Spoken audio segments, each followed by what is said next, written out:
Buenos días, buenas tardes o buenas noches desde donde nos estén viendo. Sean bienvenidos una vez más a Historia Magna, este gran canal de divulgación histórica, donde en nuestro primer tema de cómo fue la fragmentación de la unidad del Mediterráneo, hablamos en el anterior punto sobre cómo se inició la Edad Media, resumiendo que la unidad del Mare Nostrum desapareció con las invasiones germánicas y se inició por consecuente la Edad Media. Hablamos de los pueblos germánicos que ayudaron a la caída del Imperio Romano, como fueron los visigodos, los ostrogodos, los francos, alamanes, suevos, vándalos y alanos. Hablamos también de los hunos, que recordando eran pueblos nómadas dedicados a la ganadería y eran hábiles guerreros y jinetes con mucha destreza en el uso del arco, y su general Atila. También hablamos de Odoacro, ese general romano de las tropas imperiales que depuso al último emperador Rómulo Augustulo y terminó como tal con el Imperio Romano de Occidente. Y también hablamos de la fragmentación del Imperio Romano, de cómo cayó el Imperio Romano de Occidente y cómo se conservó ese Imperio Romano de Oriente que al final acabó llamándose Imperio Bizantino por su helenización, es decir, acogió las culturas de Grecia. En este magnífico programa hablaremos y continuaremos precisamente con este maravilloso Imperio Bizantino y vamos a responder a una gran pregunta. ¿Fue el Imperio Bizantino una continuidad del Imperio Romano? ¿Realmente lo fue? No lo sabemos, pues lo veremos en este podcast. ¡Nos vemos! ¡Comenzamos!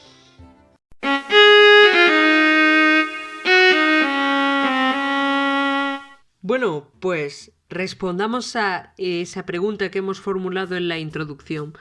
¿Fue realmente el Imperio Bizantino una continuidad del Imperio Romano?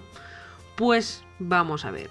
El Imperio Romano de Oriente, más poblado y rico, logró sobrevivir, a diferencia de su contraparte, el Imperio Romano de Occidente. También sufrió guerras e invasiones, pero los emperadores orientales resistieron el empuje de los bárbaros, pagándoles tributos y firmando tratados para mantener la paz. La parte oriental del imperio se mantuvo durante 10 siglos, es decir, del siglo V al siglo XV, bajo el nombre de Imperio Bizantino, ya que su capital era una antigua colonia griega llamada Bizancio, sobre la que el emperador romano Constantino fundó una nueva ciudad, Constantinopla. La ciudad de Constantinopla estaba rodeada en la época romana de varios recintos de fuertes murallas para defenderse de los ataques bárbaros. Constantinopla se ubicaba entre Asia y Europa, junto al estrecho del Bósforo, que comunica el mar de Mármara con el Mar Negro. La ciudad se levantó sobre una península de fácil defensa con un puerto natural, el Cuerno de Oro.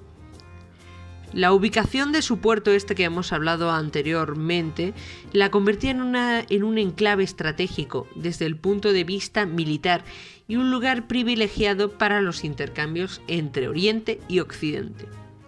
La actividad comercial estimuló el crecimiento de Constantinopla, que tenía varios foros y una zona que concentraba los edificios más importantes, como el Palacio Imperial, el Senado, el Hipódromo, donde se celebraban las carreras de cuadrigas, y la Basílica de Santa Sofía. Con más de 500.000 de habitantes, Constantinopla se convirtió en la nueva Roma. Aquí vamos a poner un magnífico mapa de Constantinopla y podemos observar la muralla de Constantino, esa gran muralla defensora de la ciudad, el foro de Teodosio, el foro de Constantino, el Cuerno de Oro a su derecha, el estrecho del Bósforo y la muralla de Teodosio. Y también podemos ver Asia a la derecha y Europa a nuestra izquierda. Por lo tanto, ya podemos imaginar que esta magnífica ciudad fue un gran enclave comercial. Sigamos con el tema. Con el objetivo de restaurar el Imperio Romano, el emperador Justiniano, 518 a 565 d.C., conquistó algunas de las antiguas provincias occidentales: la costa dálmata, la península itálica, las Islas Baleares, parte del norte de África y el sur de Hispania. El emperador impuso en su corte algunas tradiciones romanas. Era aclamado por el Senado y concentraba en su persona el poder político, militar y religioso. También recopiló y adaptó las leyes romanas en 12 libros que constituyeron el Código de Justiniano.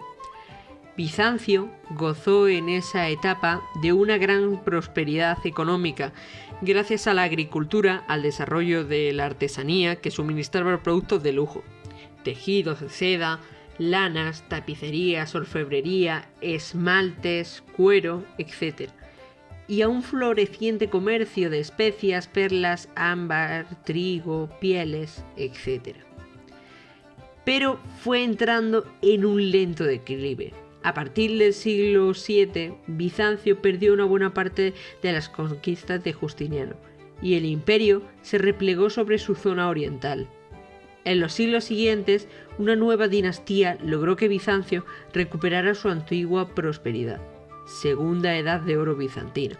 Pero a partir del siglo XI, el imperio empezó a debilitarse. Los turcos u otomanos, un pueblo musulmán establecido en Asia Menor, conquistaron la mayor parte de los territorios bizantinos, y en el año 1453 finalmente se apoderaron de Constantinopla. El imperio bizantino desapareció definitivamente.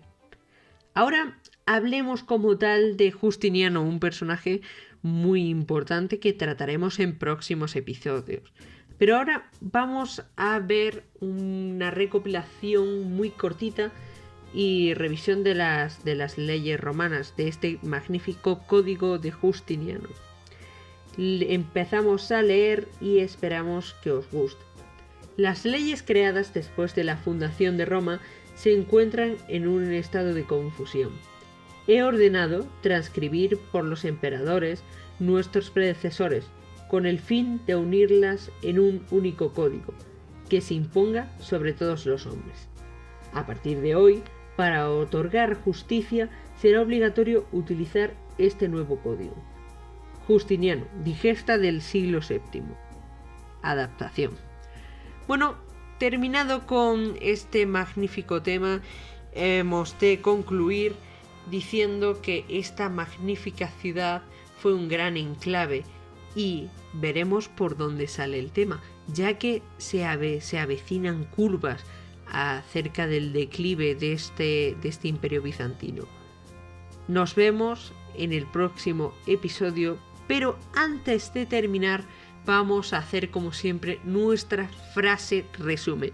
Atención, el imperio de Oriente resistió las invasiones y Justiniano quiso restaurar el imperio, pero fue tristemente entrando en un lento declive que acabaría en el año 1453 con la caída de Constantinopla a manos de los turcos u otomanos. Ahora sí, finalmente espero que les haya gustado y por favor compartan este vídeo, suscríbanse y hagan un gran favor a esta pequeña personita, Juan Soriano. Muchísimas gracias por escuchar Memoria Magna. Un saludo.